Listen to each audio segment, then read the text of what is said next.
आप इज्तिमाई तौर पर उनके साथ रहो। लेकिन ये एक बात मैं बता रहा हूँ, NRC CAA ये बला क्या है? ये है कि तुम मैं ये साबित करना है कि हम यहाँ के क्या हैं, सिटीजन हैं।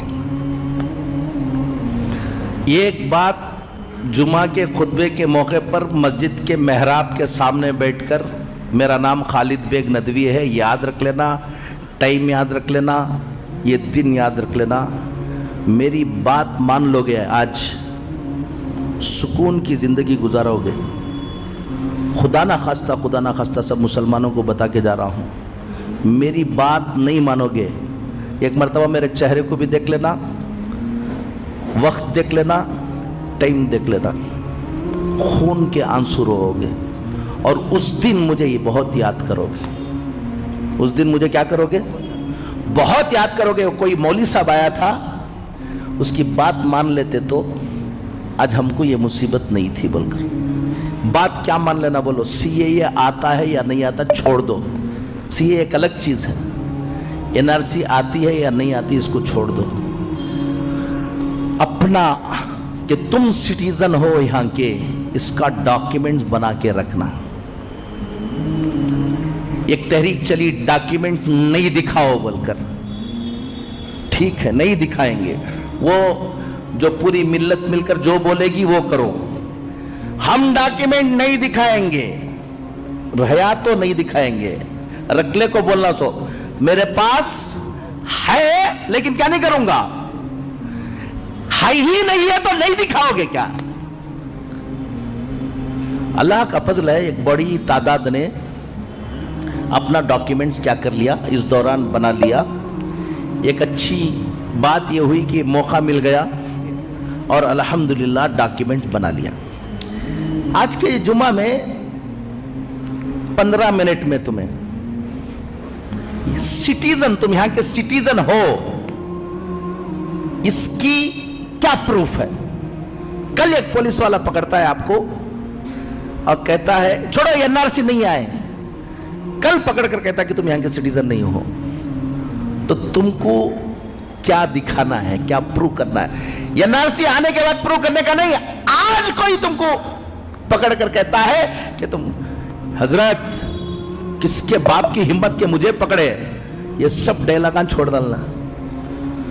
आसाम के अंदर मिलिट्री में काम करके मिलिट्री से रिटायर्ड आदमी की सिटीजनशिप नहीं मिली, उसको प्रूव करना पड़ा, रोते हुए घूमता रहा। सिटीजनशिप एक्ट ये 1955 में बना। कब बना भाई? रत्ती याद रख लो सब लोग। सिटीजनशिप एक्ट 26 जनवरी 1950 में हमारा कॉन्स्टिट्यूशन बना, दस्तूर बना। उसमें सिटीजन, चाहे यहां का सिटीजन कौन होगा उसके बारे में तफसील नहीं थी। 5 साल के बाद पार्लियामेंट में सिटीजनशिप एक्ट 1955 पास हुआ। आप अगर कॉन्स्टिट्यूशन को जाकर देखोगे तो एक्ट नंबर 5 to 11, कौन सा आर्टिकल 5 to 11, ये कौन सा है? सिटीजनशिप एक्ट पर है कि सिटीजनशिप के बारे में है, क्या क्या यहां का शहरी कौन होगा। फिर उसके बाद 4 मर्तबा उसमें अमेंडमेंट आया। 1955 के बाद कितनी मर्तबा आया भाई? 4 मर्तबा आया। एक मर्तबा आया 1986 में, एक मर्तबा आया 1992 में, एक मर्तबा आया 2003 में के आखिर में, दिसंबर 2003 में, और एक मर्तबा आया मनमोहन सिंह के जमाने में 2005 में। ये 4 मर्तबा उसमें अमेंडमेंट हुआ। जब 1995 में सिटीजनशिप एक्ट आया तो उस वक्त किसको सिटीजन माना जा रहा था? उस वक्त का आदमी, अगर कोई शख्स 26 जनवरी 1950 से पहले पैदा हुआ है, बहुत से बूढ़े होंगे यहां पर जो कब पैदा हुए हैं? 26 जनवरी 1950 से पहले। कितने साल हो गए मौलाना? एक 50 और 75 है ना, 90 साल के भी हैं सब हैं माशाल्लाह, अल्लाह उनको ये करे। तो जो लोग 26 जनवरी 1950 से पहले पैदा हुए, उनको सिर्फ ये प्रूफ देना है कि 26 जनवरी 1950 की रात के 12 बजे के बाद हम कहां थे? इंडिया में थे। देखो ये काफी है। देखो मैं उस वक्त ये कार्ड बना हुआ था, ये हुआ था, बर्थ सर्टिफिकेट मिल गई, या कौन सी की नौकरी का, गवर्नमेंट नौकरी का, ये काफी। जो शख्स 26 जनवरी 1950 और 1 जुलाई 1987 के दरमियान पैदा हुआ है। 26 जनवरी 1950 और 1 जुलाई 1987 के दरमियान जितने लोग पैदा हुए, उनको सिर्फ अपना सिटीजन होने को, कि मैं यहां था, इसका प्रूफ दे देने से उन्हें क्या हो जाएगा? यहां का शहरी हो जाएगा। क्लियर? प्रूफ क्या देना है बाद में बताऊंगा। जो बच्चा 1 जुलाई 1987 के बाद पैदा हुआ और 3 दिसंबर 2004 से पहले, समझ में आई बात? 1 जुलाई 1987 के बाद पैदा हुआ 12 बजे के बाद, और 3 दिसंबर 2004 से पहले पैदा हुआ, उन्हें सिर्फ अपना क्या दिखाया? देखो मैं इंडिया का क्या हूं, शहरी हूं, मेरे पास ये प्रूफ है, तो उसको सिटीजन नहीं माना जाएगा। उसको क्या नहीं माना जाएगा? उन्हें अपने फाइल के साथ अपने बाप, उसका बाप भी सिटीजन है यहां का, या उसकी मां सिटीजन है यहां की, वो प्रूफ भी साथ लगा के रखना, तब जाकर इसका क्या होगा। आप 87 के बाद पैदा हुए या पहले पैदा हो गए? 86 में पैदा हुआ, आपका मसला हल हो गया। जितने भी आपके बच्चे, जितने भी 87 के बाद पैदा हुए हैं 2004 से पहले, 3 दिसंबर 2004 से पहले, उनको क्या रखना है? सिर्फ उन्हें अपना डॉक्यूमेंट रख लेने से क्या नहीं होने वाला, उसकी बर्थ सर्टिफिकेट रख लेने से क्या नहीं होगा? उसकी बर्थ सर्टिफिकेट, उसकी शहरियत का प्रूफ रखने के साथ या तो अपने बाप या तो अपनी मां का प्रूफ भी उसके साथ, कि वो भी इंडियन सिटीजन है, लगाव को रखोगे तो तुम्हारा सिटीजनशिप क्या होगा? ये होगा। नेक्स्ट, जो बच्चा 3 दिसंबर 2004 के बाद पैदा हुआ और अब तक, 4 के बाद कौन है? हाथ उठा कोई हो तो। देखो ये सब बच्चे, ये सिर्फ अपना रख लेंगे तो क्या नहीं होने वाला है? ये सिटीजन नहीं है। इनको अपना प्रूफ भी रखना है कि मैं यहीं पैदा हुआ, बाप का भी प्रूफ रखना है और मां का भी प्रूफ रखना है, दोनों का रखना है, तब इनकी फाइल पूरी होगी। क्लियर?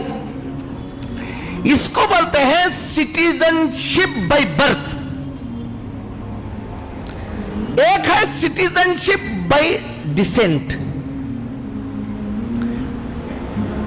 उसका कानून क्या है कि जो बच्चा 26 जनवरी 1950 के बाद पैदा हुआ, यहां का सिटीजन था, वो जाकर सऊदी में था या कहां था, अमेरिका में, किसी भी बाहर की कंट्री में उन्हें काम कर लेकर था, वहां एक बच्चा पैदा हुआ, उसको बर्थ कहां हुई, वहां हुई। अगर फादर उसका सिटीजन है तो ऑटोमेटिकली उन्हें भी क्या है, सिटीजन है। 10 दिसंबर 1992 से पहले के बच्चे, 10 दिसंबर 1992 के बाद कोई बच्चा इंडियन सिटीजन का बाहर पैदा हुआ तो वो सिटीजन मान लिया जाएगा कि फादर या मदर उसके क्या हो। 3 दिसंबर 2004 के बाद जितने बच्चे पैदा हुए उनको उसी वक्त सिटीजन माना जाएगा। वहां सऊदी में पैदा हुआ, 1 साल के अंदर उस बच्चे के बारे में जाकर इंडियन डिप्लोमेटिक मिशन के अंदर उसका वहां पर क्या कराना, आप रजिस्ट्रेशन कराना। अगर रजिस्ट्रेशन करा के रहे तो वो बच्चा यहां का सिटीजन होगा, अगर रजिस्ट्रेशन नहीं करा के रहे तो आप तो क्या रहेंगे, इंडियन रहेंगे, वो बच्चा क्या नहीं रहेगा, इंडियन नहीं रहेगा। एक है सिटीजनशिप, इसको मैं छोड़ देता हूं आगे की। एक है सिटीजनशिप बाय रजिस्ट्रेशन, ये जो यहाँ के पहले से यहाँ पैदा नहीं हुए थे, फॉरेनर थे, इंडियन ओरिजिन के थे, उन्होंने दोबारा क्या लेना चाहते हैं, यहाँ पर सिटीजनशिप लेना चाहते हैं, उनके लिए सिटीजनशिप बाय रजिस्ट्रेशन, ये जो सीए आया है ना, उन्हीं के लिए आया है। उसमें सीएए में आया है कि अगर सिटीजनशिप नेचुरलाइजेशन, एक सिटीजनशिप रजिस्ट्रेशन, इसके लिए सीएए आया है। उसके अंदर यह है कि अगर अफगानिस्तान, पाकिस्तान, बांग्लादेश, इसके कोई भी आदमी आकर यहाँ रजिस्ट्रेशन लेना चाहता है, पहले से 10 साल या 12 साल का शरायत है, वो सिख होगा, जैन होगा, बुद्धिस्ट होगा और हिंदू होगा, तो उसको हम क्या दे देंगे, सिटीजनशिप दे देंगे। मुसलमान होगा तो क्या नहीं करेंगे, नहीं देंगे। यही सीएए है। मैं आपको यह सीएए इस वक्त थोड़ा सा पेचीदा है, जल्दी ख़त्म करना है इसको, इसमें आता हूँ। अब आपको करना क्या है, आसाम में हुआ क्या मसला सुन लो, बोलता हूँ। आसाम में डॉक्यूमेंट सबके पास था, कुछ लोगों ने घमंड किया यही, अरे सालों से हम यहाँ हैं, कौन हम ना, ये सब दुनिया में होता क्या बोलकर बाद में रोते हुए घूमे।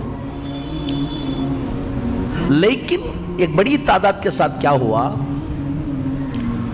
जो नाम की स्पेलिंग है, एक डॉक्यूमेंट में एक स्पेलिंग थी, एक डॉक्यूमेंट में एक स्पेलिंग थी, यही स्पेलिंग वालों की तादाद 10 लाख की थी।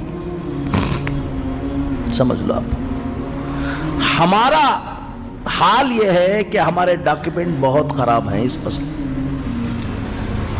गौर से सुन लो, ये आ रहा, इसलिए बोला मुझे बहुत याद करोगे बोलकर।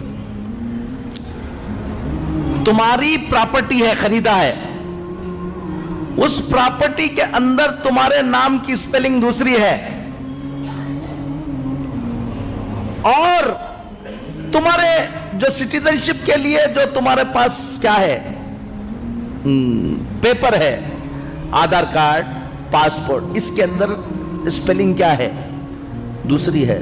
तो गौर से सुन लो, वो प्रॉपर्टी तुम्हारी नहीं है। गौर से सुन लो कि वो प्रॉपर्टी क्या नहीं है, तुम्हारी नहीं है। रजिस्ट्रेशन करने जाओगे तो रजिस्ट्रेशन नहीं होगी, फिर वो प्रॉपर्टी चली जाएगी हुकूमत को। क्या बोला ना आपको इसके सामने, क्या मेंबर के सामने ऐसा ऐसा छोड़ रही तुम अगर को बोले तो खून के आंसू रहोगे। मैं इसका माहिर हूं, ये भी बता रहा हूं। मैं जजेस के साथ, हाई कोर्ट जजेस के साथ, सुप्रीम कोर्ट जजेस के साथ बैठकर ये कानून पढ़ा हुआ हूं। सबसे पहला काम, कमाओगे क्या, ये करोगे क्या, वो सब बाद में करो।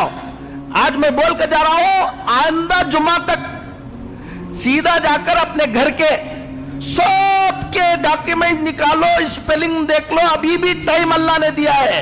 जब लागू होकर अब जहां 1000 रुपए में 2000 रुपए में तुम्हारा क्या बन जाएगा, डॉक्यूमेंट बन जाएगा।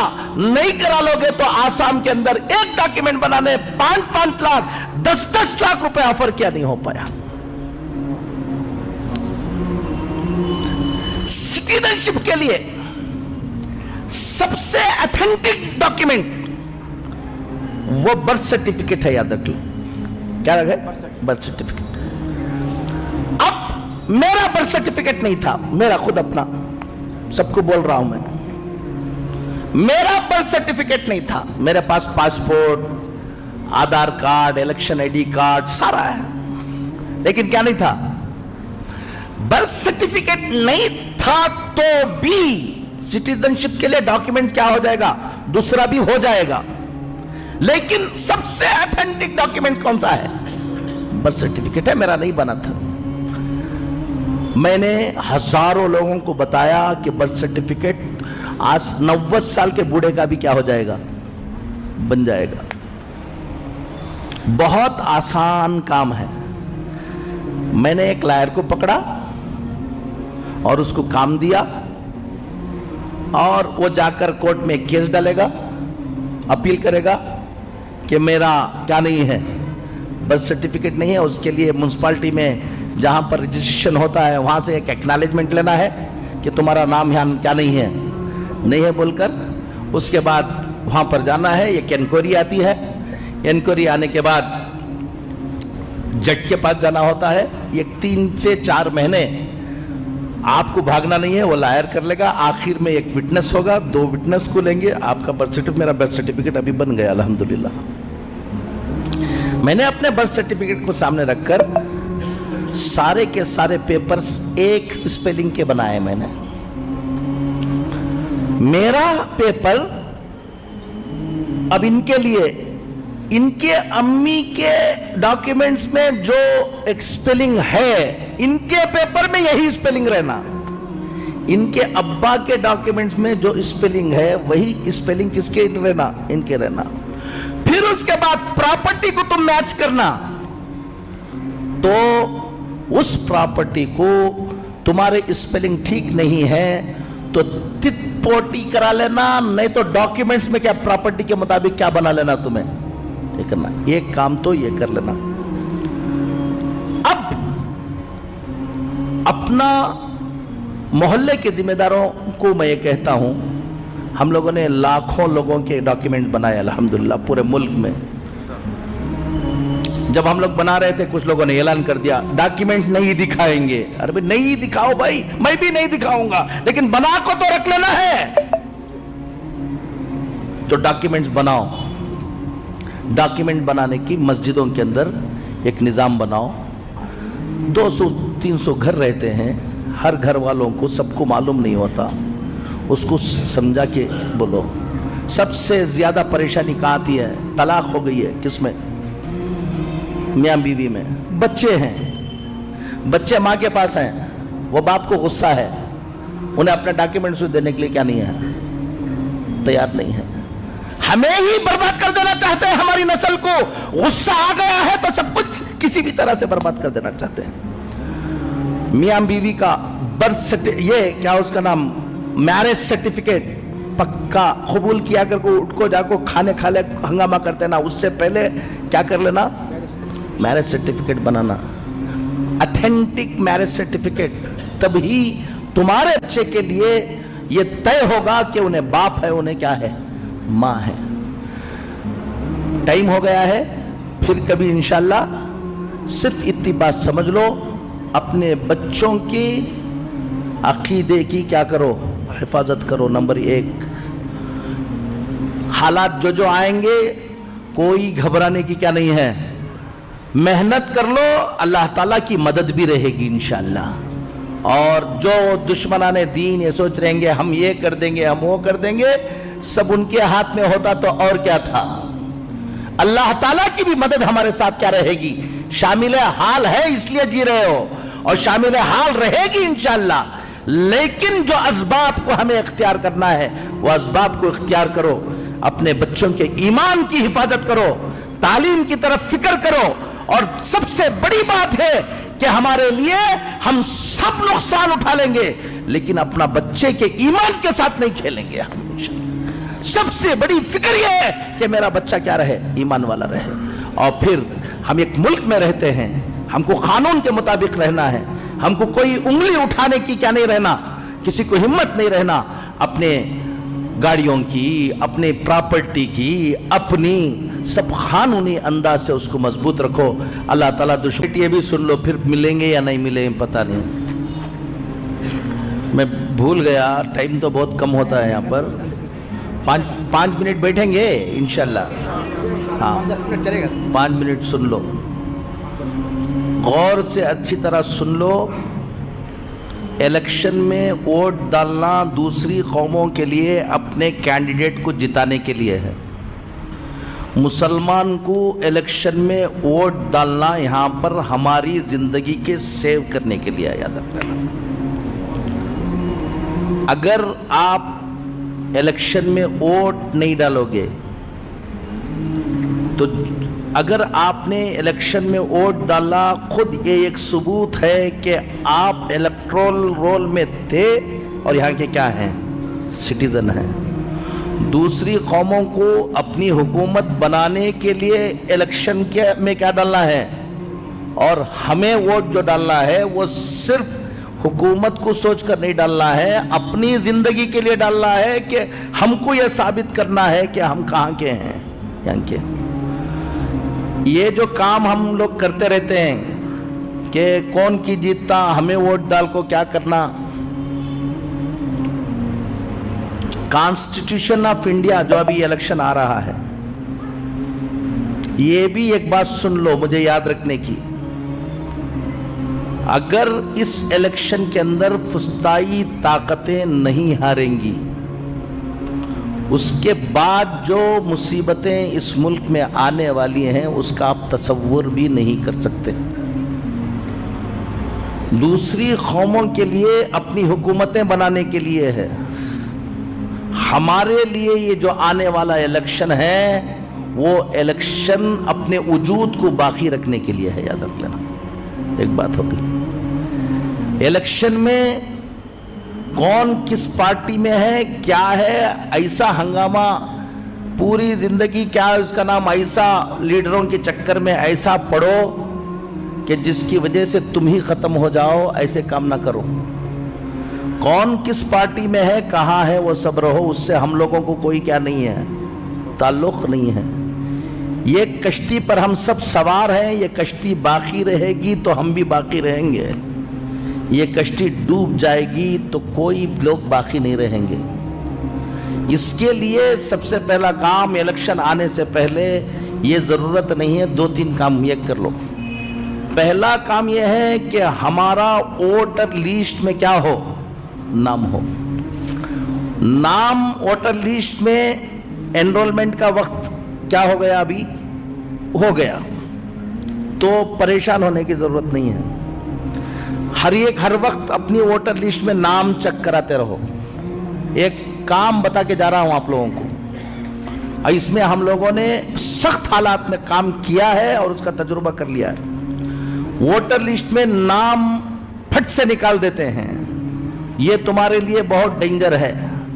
वोटर लिस्ट में नाम चेक करते रहो। अगर किसी का नाम वोटर लिस्ट से निकाला, फौरन एक लायर को पकड़ो, लायर को पकड़कर RTI में एक क्वेश्चन भेजो उसको फौरन अथॉरिटी को कि मेरा वोटर लिस्ट से क्या निकाल दिया गया है, नाम निकाल दिया गया है। और यह नाम निकाला है तो नाम निकालने के लिए एक पूरा प्रोसीजर है। उस प्रोसीजर को फॉलो किए बगैर कोई ऑफिसर वोटर लिस्ट से नाम निकाल देता है तो 3 साल की जेल की सजा है। अच्छी तरह सुन लो। तो आप एक आरटीआई में ये डालो कि मेरा नाम था, निकाल डाले, तो निकालने के लिए आपने कौन सा प्रोसीजर फॉलो किया, इसको मुझे दो, उसको देना है। अगर वो जवाब नहीं दे रहा है तो उसका प्रोसीजर है, वो जवाब नहीं देगा तो फिर उस पर फाइन पड़ेगा जवाब नहीं देने का। और उस पर लिखो कि हम इसलिए मांग रहे हैं कि हम इसको कानूनी कार्रवाई करना चाहते हैं, और सीधा कोर्ट को चले जाओ। कोर्ट को थोड़ा सा एक बड़ी तादाद ऐसा जाना शुरू होगी तो ऑफिसर्स पर रद्दी क्या होती है, हम लोग हंगामा करते हैं। किसी दिन जाकर पोलिंग के दिन जाकर हंगामा, बहुत नालायकी है, बहुत नाइंसाफी है, हमारे नाम निकाल दिए। अरे नाइंसाफी जानबूझकर किए हैं, तुम्हारे चिल्लाने से क्या फायदा है? तुम क्या कर रहे हो? तुम अगर कानूनी कार्रवाई करोगे वो कानून। टुमकुर के अंदर बोल रहा हूं आपको, एक बहुत बड़ी तादाद के क्या निकाल दिए गए, नाम निकाल दिए गए थे लास्ट इलेक्शन के अंदर। हम लोगों ने सर्वे करवा लिया और कौन कौन से नाम निकाले उसकी लिस्ट तैयार किया। लिस्ट तैयार करने के बाद इज्तिमाई आरटीआई भी डाली, इनफिरादी भी आरटीआई डाली। उसके बाद हम गए डीसी के पास, हमने कहा कि देखो ये आरटीआई पूछे हैं और इतने लोगों के नाम, उसमें खुद मेरा नाम निकाल दिया था। किसका? तो उसने बुलाया सबको, बुलाकर कहा कि डीसी ने पूछा कि तुम लोग नाम निकालने का प्रोसीजर क्या है? कहा कि डेथ हो गए तो हमें निकालते हैं। मैंने बोला मैडम मैं तो जिंदा तुम्हारे सामने बैठा हुआ हूं, तुमने मेरा निकाल दिया। बोला मैं वो बहुत ये ऐसे। उसके बाद 8 दिन के अंदर बगैर मालूम हुए आरटीआई में हमको जवाब दिया आपका नाम नहीं निकाला गया है, गलत आप देख रहे हैं। सारे नाम वापस आ गए थे, सारे नामों। एक तो अपना नाम चेक करो, एक बात। दूसरी बात, दीन का काम समझकर किसे वोट डालना की, इसे की वो बात की बात। तुम कहीं पर भी सफर में रहो, इलेक्शन के दिन तुम्हारे लिए जरूरी है कि तुम वोट डालना। वोट डाले बगैर रहना दीन को धोखा देना है, याद रख लेना, अपनी जिंदगियों को धोखा देना है, एक बात।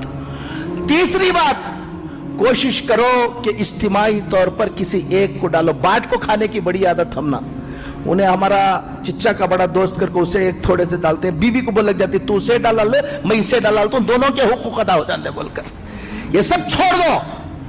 मेरा दुश्मन क्यों ना हो उसको मुझे वोट डालना है, बड़े लॉन्ग इसके लिए समझकर कि